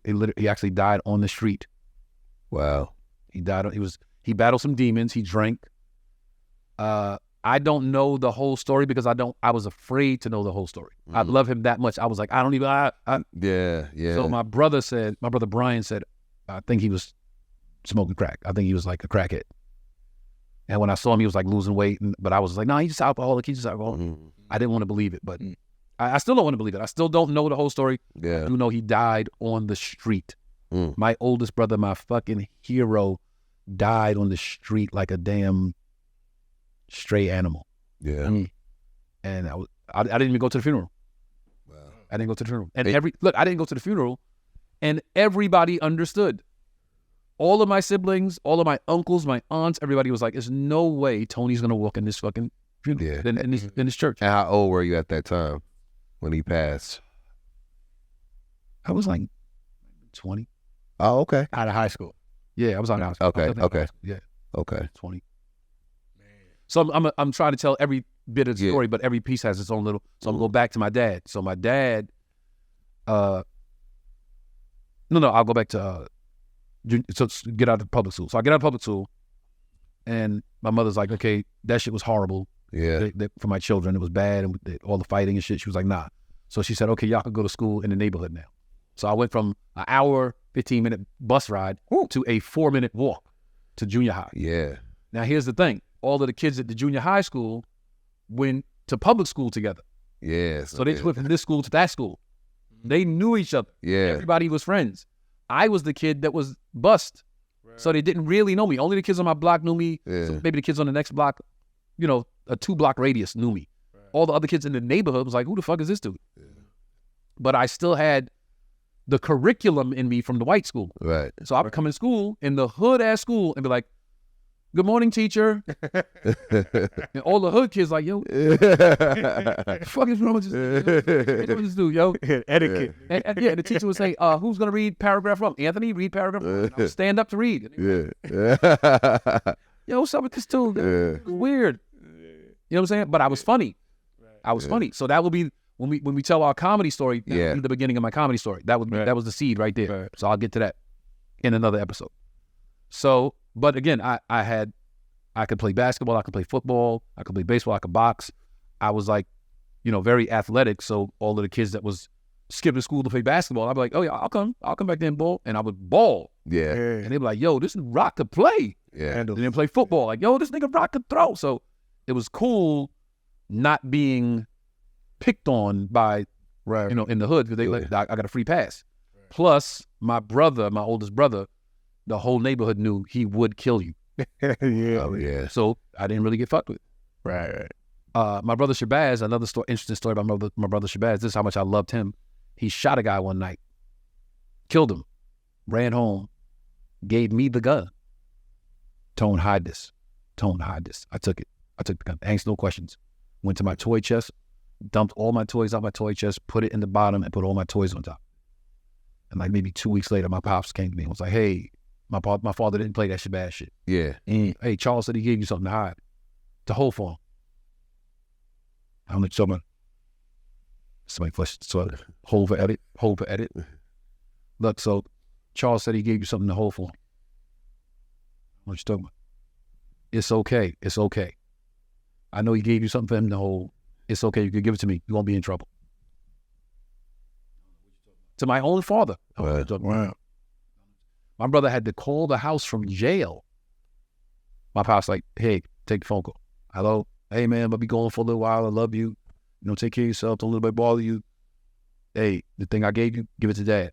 But you said don't give it to anybody. Hell, it's okay now. It's okay. Give it to dad. I go get the murder weapon. Give it to my pops. My pop whipped my for lying, not giving it up and holding on to a fucking murder weapon. Yeah. Whipped my ass. Let's go there. Okay, so out of all my siblings, I got the most beatings. You could put all my siblings' ass whoopings together. I got more beatings. Wow. Because I was that kid. I would go to school. I would leave the house in the morning to go to school, to go stand on the corner for the school bus, and see Shabazz leaving for go to work, and I would hide behind the dumpster and let the school bus go past, and then run, catch up with him, and go, "Hey, I missed the bus. Can I come with you?" Mm-hmm. And my brothers would be home from school, and I'm still with him. So I would come in the house and act like I was at school. Yeah. Like, that's how stupid you are when you were a kid. You think your parents don't pick up on shit. My brother's been home since 3:30. Walking into 5. My father like, "How was school today?" "Oh, it was fun." Yeah. So how come your brothers came home 2.5 hours ago? I don't know. Yeah. Ass whipped. Yeah. Look, the next day, see Shabazz going to work behind the dumpster. "Can I come, please? Can I come?" Like, "Come on, man. You got to go to school. Shorty, you got to go to school." "No, all right, I'll go tomorrow. I promise." And he would let me hang out with him. Yeah. So he was an enabler. Come home, ass whipped. Again. Whipped. Yo, so now I'm in junior high school. That was pretty cool. I go to high school. I go to Forest Hills High School in Forest Hills, Queens. I had a cousin that lived in Queens, and we was all deciding what high school we was going to go to. And he was like, "Yo, there's more girls in Queens. There's, fine girls in Queens." So I'll get Queens it is. So I went to Queens. 1.5-hour train ride. One of the dumbest things I've ever done. I could have went to a neighboring school and been fine, but I was like, nah, I want to go be around the bad chicks. Yeah. And I go to Forest Hills, and I was, after 9th grade, I had to go to summer school all summer to get my grades back. 10th grade, I had to go to summer school all summer. 11th grade, I had to go to summer school all summer to get my grades back. 12th grade, I had to go to summer school all summer. I had to go back, go again. I was fucking up. And now when I look back at it, I feel like I just wasn't challenged in school. Right. Yeah. I feel like I would learn a curriculum and learn a lesson and pass the test with no problem, and be like, I'm gonna go outside. I'm gonna skip this class. And when I look back on it, I'm like, maybe I just wasn't challenged enough. Like, because most teachers are like, "Yo, man, this is just a paycheck, bro. Like, I don't give a yeah. I don't know which one is the amazing student or the fucking on the spectrum. Y'all just sit in here for 45 minutes and I'm going. So I think looking back on it, had I been more like challenged academically, I could have been a scholar. Yeah. Because the things I really care to learn about, I really get into, and I really learn everything about it. But the stuff I'm like not interested in, I'm just like, it just don't catch my attention. So I did all that. I had to go to summer school every year. I was like the worst student, man, in high school, and my mom's just mad about it because, like I said, she stressed education. Yeah. You gonna be a bum and you ain't gonna be shit. And my pop's like, "Nigga, what are you doing?" Like, and now around this time when you were a teenager and your father's actually like, "What are you gonna do with your life?" And I would always be like, "Yeah, I know what I'm doing, man. I know what I'm gonna do. I'm good. Don't worry about it, Dad. Don't worry about it." And I would always be dismissive of my parents, like, "I'm fine. I'm gonna be fine. Don't worry about it." Having no idea what I was gonna do, just I'm gonna be fine. Don't worry about it. And my father would always say, like, pick a job you love and you won't work a day in your life. And I thought, well, I love sports, so maybe I'll be a sportscaster. So that was the first thing. Like, if I thought about having a job, like fucking punch it in, I was like, I'm gonna be a sportscaster. I know sports. I like to talk about sports. I know very many sports. Excuse me. I'm gonna be a sportscaster. That was like a first idea of like what job if I have that. Right. In like 9th grade, I was thinking about that. And my father was like, well, that's something to do. I can see you doing that. Like you're not ugly. You're personable. You know about sports. I can see you on TV. I can see you a handsome man with a suit on TV. I can see that. Yeah. My parents were always very encouraging of their children. Like I always say this all the time. My parents did an amazing job at brainwashing their children because they made us believe that we could do anything. And if you tell a kid they could do anything over and over again, they're gonna believe. One day they wake the fuck up and go, "Yo, I can do anything." Right. And that shit just sticks. Right. And that's what my parents did. Like, yo. That's what with Charleston. With my son, I'm always like, yo, you're the best. You're the best. You could do what? I can do anything. You could do. Dad, I'm afraid. You're not afraid of anything. You're not afraid. Dad, look, I'm scared. No, you're not scared. Go, pick it up like a spider. Go get it. Here's a piece of napkin. Pick it up. Like I won't let him succumb to the fear in his own head. Because there's other real fears in the world, real dangers. So I won't let him succumb to the dangers in his head. And so I'm in high school, and that summer. I got to go do summer school. And I got to go back to school on the first day the next year to get my diploma, right? So I went like 6 years of high school in total, you know what I'm saying? I go back that first day and get my diploma, and my teacher hands me the manila envelope and was like, "Mr. He's like, finally, I'm so happy to see you getting the fuck out of here. Get out. Gives me the manila envelope and I'm like, hey man, take care. I love you too, man. Yeah. And I go home, and my father had started to get sick that summer, like say about August. I can't remember exact, but so in September I went to school and get my diploma, and I came home, and my father was laying on the couch like holding his stomach, and my mother was like sitting on the couch next to him, like just being rubbing him. Yeah. And I walk in the house with a manila envelope, and I go, Mom, I want to show you something. And she's like, oh Lord. She said, Tony, I don't want to see it. I don't even want to see it because it was manila envelope was like some court. Yeah. So I was like, I got to be in court Thursday or whatever. She said, I don't even want to see it, Tony. I'm not in the mood. I'll look at it later. Please, your father doesn't feel well. Just go. And I said, no, I want to show you. Said, Tony, I don't want to see it. Go. I'll see it later. And I opened the envelope and pulled my diploma out. And my mother hit the fucking ceiling. Wow. Hit the fucking, oh my God. Nigga, she was, and landed and grabbed me and hugged me. And I'm only telling this part of the story. I remember because I remember it so vividly. And I try not to live my life with regrets. I try not to. But my mother was so excited, and my father was in pain. Yeah. So he didn't get up off the couch to hug me. He just went like this and was like, stuck his hand out and shook my hand. I was like, good job. And that's a hug that I've always remembered that I never got. Yeah. You know what I'm saying? So that one sticks with me. And then my pops started to deteriorate. And I don't remember. Like now it gets, the recollection gets hazy because when my pops got sick, like I got out of high school, I got a job immediately. I was like, get some money, work, stack some money up. I still had planned on going to college. I was like, I'm gonna stack some money up and then go to college. But take a year, how niggas take a break. We'll take a break. And everybody says never do that. We're supposed to never do that. I was like, I'm gonna take a break, stack some money for a year, go away to school. And my pops, one day he was in the house and my mother was like, yo, I gotta call the ambulance to take your father. And I'm in the crib and the ambulance comes and they put him in the chair, they roll him in the ambulance.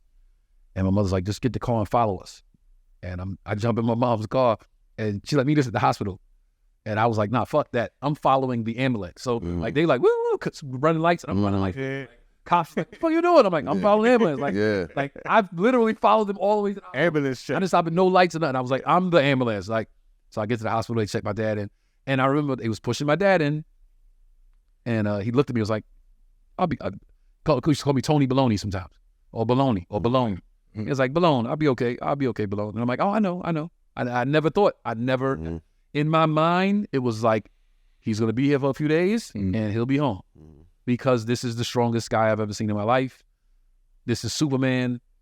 I can't imagine Superman not coming out of the hospital. In every comic book I ever read and every Superman TV show I ever saw, Superman was fine at the end. And this was Superman. So the last thing I thought was that my father was going to pass away. That was the absolute, wasn't even a recollection of like a realistic idea to me. It was like, no fucking way, not the strongest guy I ever saw in my life. Right. No way. And I'm at work and now by this time, I got to go back. By this time, my brother Brian is here. My brother Kenny is here. My baby sister Andy is here. Now I've got more siblings. They are all here. And Andy was in daycare and Kenny was in like public school and their schools were close to each other. So it was like around the clock watch on my dad in the hospital. So my mother was like, I'm gonna get up and go to the hospital and Andre will take them to school and told him when you get over, you could pick them up. And it was like a routine. We had a whole system. A whole system of like everybody being taken care of. And I picked them up from school and I'm taking them to the hospital to see my dad. And we there, and all my uncles and aunts are there, and we hanging out in the waiting room, and everybody's going a couple of times like, hey Dad, what's going on? And the World Series had started. And my dad was a Dodgers fan, lifelong Dodgers fan. Any black man over a certain age is a Dodgers fan because of Jackie Robinson. And the Dodgers went to the World Series that year. So I would come in at the hospital and be like, hey, Dodgers won last night. He's like, oh shit, what was it? I'm like, they up 2-1. They like, oh my goodness, the Dodgers really? And I came to the hospital that night and we all there. And my mom was like, yo, take Kenny and Andy back home, get them ready for bed because you guys were working in the morning too, so just get some sleep. And, we'll call you if anything changes. Yeah. So I'm like, all right, later, Dad. And I leave and I get to my grandparents. Kenny and Andy was at my they school stuff was at my grandparents' house. That's what it was. They would get out of school and go to my grandparents' house, and I would pick them up from there. That's what it was. So I go to my grandparents' house to get their stuff, and I get to my grandparents' house, my father's father house, and I get there, and they're like, they said they just called and said, come back to the hospital. And I'm like, what the fuck? I gotta go back. I just drove away from the hospital. I gotta go back. And they're like, hey man, they just said just come back to the hospital. And I'm like, what's that leave? Just tell somebody to grab it. Whatever I left. I don't want to drive all the way back over there. My house was like 2 minutes away. Yeah. The hospital was like 15. Yeah. So I'm like, damn, I gotta take them home, get them ready for bed. I'm right here. And they, hey man, they just called and said, tell you to come back to the hospital. I'm like, all right, man, I'll go. I drive all the way back with Kenny and Andy in the car. And when I get to the hospital, one of our neighborhood friends, my man Mike Logan, he's Dirtbike Mike, may he rest in peace.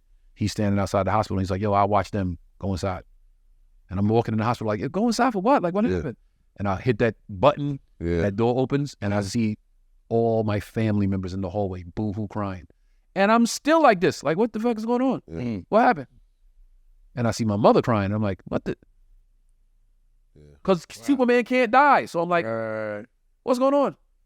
And I look in the room, the waiting area, and my uncles, my father's brothers are crying. The fuck is going on here? And my mother's like, come and say bye.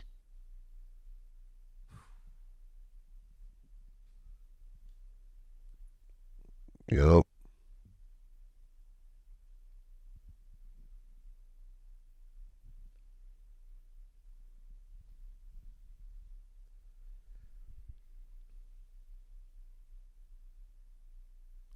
It's tough, man.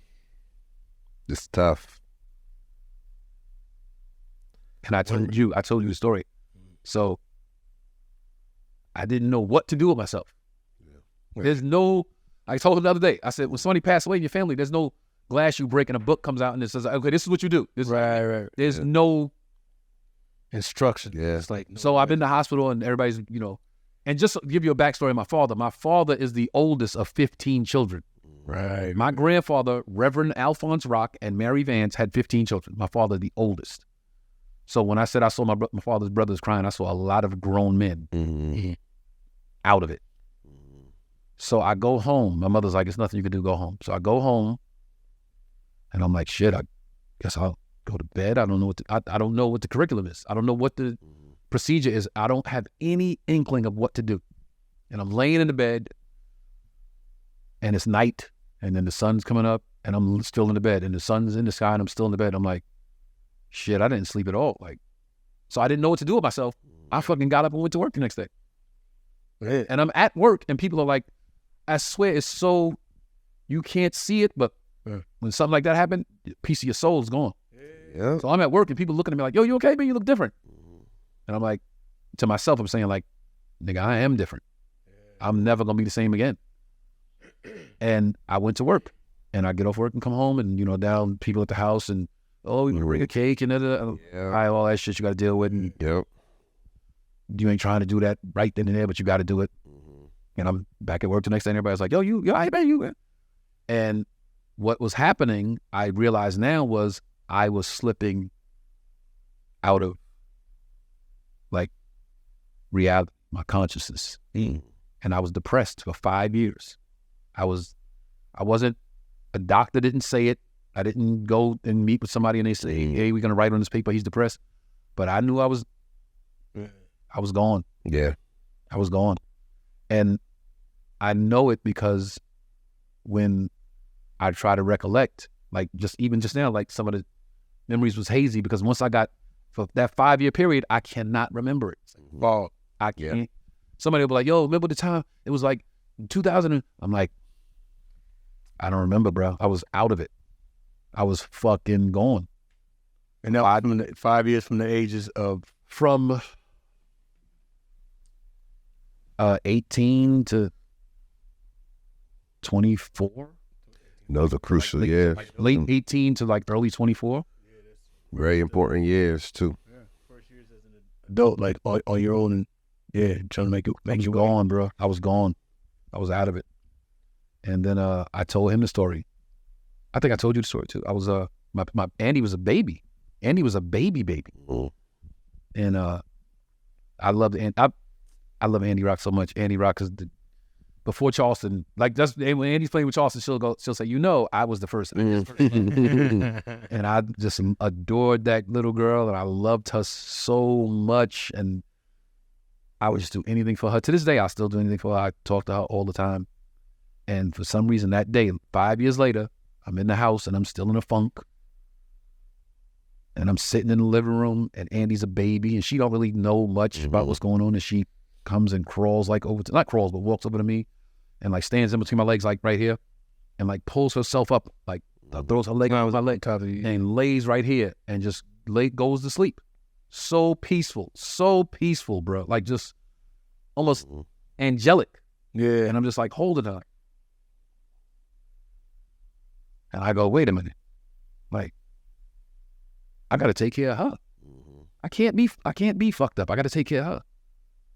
I'm like, oh shit, I got to take care of Kenny.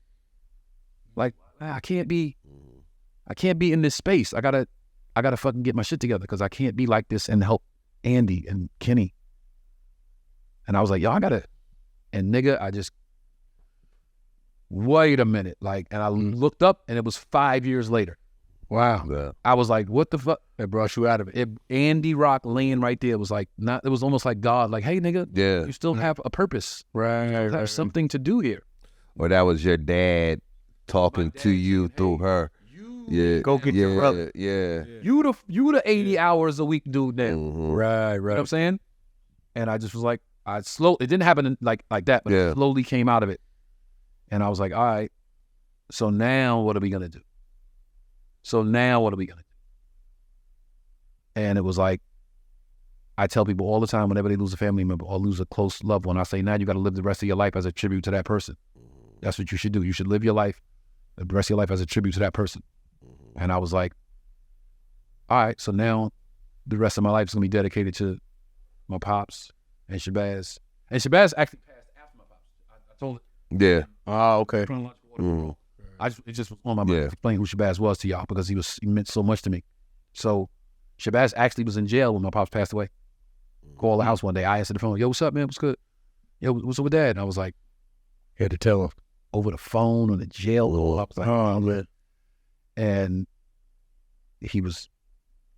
that's his firstborn, you know. And I was like, I don't want to tell him that. And just with where he is, that, you know. And here's the crazy thing. Dodgers won the World Series that year. Wow. Dodgers won the World Series that year. All right, ready? Right.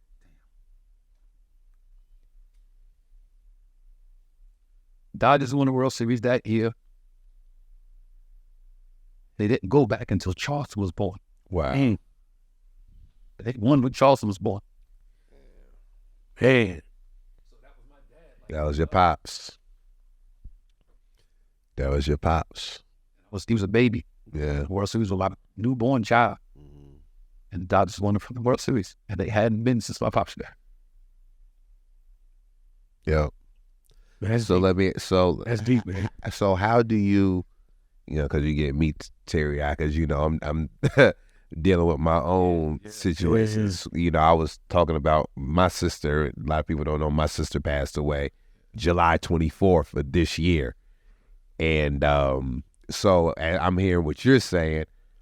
I'm at that space right now where I'm just kind of existing, you know, with nothing behind it. So how do you deal with it, you know, to this day? Like, how do you deal with your grief, you know, stuff like that? So with Shabazz, I made a deal with him on the grave. Every show, when I say my prayers before I go on stage, when y'all see me say my prayers, I always say, Shabazz, I got you. This show is for you. I got you. Yeah. And the deal that I have with him is every once in a while, I said, every once in a while, I'm going to send you some tears so you know I'm still thinking about you. Yeah. Yeah. I do that. Because I know I ain't never going to get over it. So it's like, yo. Yeah. I do that too. I'll talk to Kim before I go on stage, and I've dealt with some serious losses, some close people within these last 3 years. But one, I was able to sit through COVID during it when my first best friend got killed, February 15, 2020, Kejo. COVID came, so I was able to really just sit through the whole world shut down. I was able to deal with it. But then when my best friend Boogie got killed, who, when we talk about the comedy journey, he's going to be real big in that story. He got killed December 23rd of 2022. Yeah, last year. And then 7 months later, I get the call about my sister. And like I said, when I'm talking about me coming up, it was always me, my mother, and my sister. My sister played such a major part in hearing how you was talking about how you did everything your brothers did. I was like that with my sister. Yeah. I followed her path through everything. She was in these activities in school. She played an instrument. I'm going to play an instrument. She was in this after school activity. I'm going to do that same after school activity. Right. She went to an HBCU. I didn't even know what an HBCU was. So she went, I'm going to an HBCU. So she molded, and this led the path for me to do so many different things. That's why I did everything that she did. And so when you experience that or get a call, and then I hear like this losing that sibling, man, that it's really hard, man. And you try to just do those things that they did for you, in my case, I try to do those things that like Shabazz did for me for Jordan. Like Shabazz was always this guy. Shabazz, if you broke, Shabazz would say you got a ghost in your pocket. Yeah. He had that fucking 70s slang. Yeah. He would go, a bad chick was a Scooty. Yeah. Oh, look at this Scooty right here. Because it was a Parliament Funkadelic song, I think. Okay. Scooty. Scooty. He would call the girl Scooty. Like, if I had a girl, like, you gotta meet my new girlfriend. Oh, she a nice Scooty. Yeah. And he would say, what you doing, man? You walking around with a ghost in your pocket? Yeah. And I'm like, yeah, I got a ghost in my pocket. He would always give me money. Like, don't ever walk around with a ghost in your pocket. And he would always say, always keep some money in your pocket, because you never know, you might meet a nice young lady tonight and want to take her to the movies or something. You got to have some money in your pocket. And like, I say about 10 years ago. Do I have like the snot thing right here? No. So like 10 years ago, Jordan was in New York City. Now, Jordan was born later on, because so Jordan comes along later. And Jordan was in New York, and I ran into him somewhere in the city. And I was like with a chick and, doing my Tony Rock shit. Yeah. Hey, it's my little brother. Say hi to my little brother. Came all night, sitting outside having drinks with a bad chick. And I'm like, what you doing, man? He's like, I'm about to go over here and see you. But I was like, you got money on you? He was like, I got about, $7. And I'm like, nah, man. Yeah. And I gave him like $300, like $200. I said, yo, you got to keep some money on you, man. Let me know when you got to take a girl out. And he texted me like 2 years ago and said, hey, man, I don't know if you remember this, but one day I ran into you in the city and you was with that bad chick and you said, yo, you got money on you? You gave me like $200 and said, yo, always keep some money in your pocket because you never know when you're going to take a girl out on a date. He said, I just want you to know that, man, that shit changed my life. And nigga, I had to let one go. Yeah. Let one go just because I knew it was passed down to me to pass it to him. Yeah. So you were his Shabazz. I'm just his Shabazz. I'm absolutely his Shabazz. Yeah. I'm 100% Jordan Shabazz. Yeah. And you're going to get a lot of, and throughout all of our lives, man, you're going to get so many signs of your brother, your pops. Yeah. It's so weird. And I only talked about Shabazz. Like, I still got my Chrissy. Chris story. But just the ones who not here, you know what I mean? It's like ever since Kim passed, she died July 24th. I've been seeing so many July 24th just around, just like, and her birthday is October 4th. So I've been seeing like just random people I talk to. Well, my birthday is October 4th. Like, for real, you know what I mean? Mm-hmm. And you can just tell, you know what I mean, when their spirits and when their presence and when they're, they're speaking to you and using you, man. So, that's, and that's dope. And those are the memories. I realize, boy, because, we done took some major hits. I realized, though, one of the things I tell myself for comfort is that we don't own anybody. Right. We only own the memories. Yeah. That's the only thing we own is the memories. I think that's why a lot of times, I say this all the time, that people are so devastated at funerals because, yes, it's, a sad occasion, but I think it's also, in some regard, people are looking at the finality of it all. And they're looking at like, damn, I never got to say this. I never got to tell him this. I never got to tell her this. That's why I tell my friends all the time, I love them. Likewise. I don't hold, like, because we men, I love you, bro. Yeah. I love you, bro. Me and Rube, every phone call, I love you, bro. Bro, I love you, man. I love you. Because I'm going to be at his funeral or he going to be at mine, and we going to be like this, like, I'm okay. Yeah. Because I knew exactly what we meant to each other. Yeah. You know what I'm saying? My brothers, I love you, man. I love you. Yo, you the best. Love you, man. Love you, bro. Love you. Love you. I'm not doing that, yo, men can't. Nah, I'm the same way. I'll be dead one day and you go like, yo, I never told this motherfucker I loved him. I hug you. Never said I. Yeah. Definitely have the embrace. You need anything? Like, I'm not living my life like that, bro. Everybody I love that's close to me, I'm going to let them know every day, every opportunity I get. Verbally, through gestures, through just sitting and having a conversation. I might send a text like, yo, just checking on you, bro. I ain't want shit. Yeah. Just to let you know that I care.